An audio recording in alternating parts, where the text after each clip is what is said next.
Hello বন্ধুরা, দেখো কড়ার মধ্যে আমি একটু তেল দিলাম, জাস্ট অল্প করে। আমার ঘি নেই বলে সেরকম, ওই জন্য অল্প করে তেলটা দিয়েছি। আর এদিকে দেখো, অল্প একটু ঘি ছিল, সেটা একটু অ্যাড করে দিলাম এর সাথে। দেখেছো বন্ধুরা, সেটা একটু অ্যাড করে দিলাম। যেহেতু অল্প আমার ঘিটা আছে, ওর জন্য ঘিয়ের সাথে তেলের সাথে একটু অ্যাড করে দিলাম। আর দেখো, দুটো এলাচ দিয়ে দিলাম তেলের মধ্যে। দেখেছো বন্ধুরা আমার কাছে। আর এই যে আমার গাজরগুলো দিয়ে দেবো। দেখো বন্ধুরা,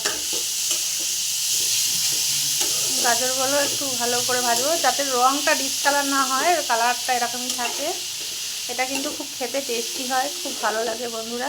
আমার তো খুব ভালো লাগে, তোমাদের কেমন লাগে একটু জানাবে। দেখো বন্ধুরা, আমি এটা ভালো করে ভেজে নেবো, কেন ভাজলে একটু গন্ধটা চলে যাওয়ার জন্য, বুঝেছো? একটু পরে আসছি। দেখো বন্ধুরা, আমি একটু ভেজে নেবো ভালো করে। ভাজলে কি বলতো, একটা গাজরের একটা হালকা গন্ধ ছাড়ে, তো সেই গন্ধটা যতক্ষণ না যাবে ততক্ষণ খেতে ভালো লাগবে না। ওই জন্য আমি একটু ভেজে নিচ্ছি। দেখেছো বন্ধুরা, ভাজা ভাজা প্রায় হয়ে এসছে। আর খেতে খুব টেস্টি হয়, তোমরা একদিন বানিয়ে দেখবে, যে যেন পারো বানাবে। দেখো বন্ধুরা, 2 মিনিট মতন আমি ভালো করে কষে নিয়ে ভেজে নিয়েছি, গন্ধটা চলে গেছে। এবার এর সাথে আমি দুধ অ্যাড করব। দুধ, দেখো বন্ধুরা, দুধ জাল দেওয়া ছিল, আমি দুধটা অ্যাড করব। দেখো বন্ধুরা, দুধটা অ্যাড করব।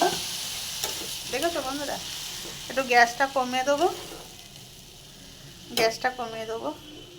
দেখেছো বন্ধুরা, দুধটা অ্যাড করে দুধটা ফুটছে।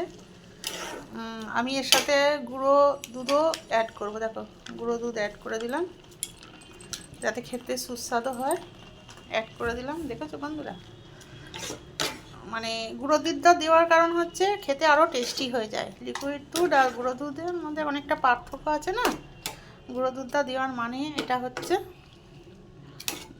দেখো বন্ধুরা, এবার আমি এর সাথে চিনি অ্যাড করব। চিনি,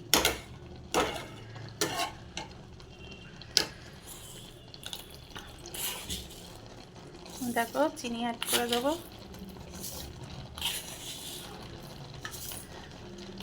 বাতাসা ছিল, সেটাও অ্যাড করে দিলাম বন্ধুরা।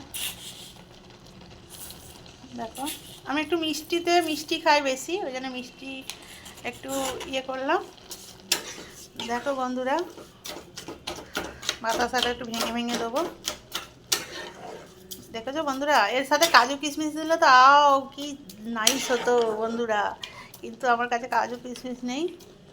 দেখেছো বন্ধুরা, এই হচ্ছে আমার গাজরের রেসিপি। তোমাদের কেমন লাগলো একটু বলো, জানাও। আর যার যার খেতে ভালো লাগে আমার বাড়িতে চলে এসো। সবাই ভালো থেকো, সুস্থ থেকো, সবাইকে টাটা।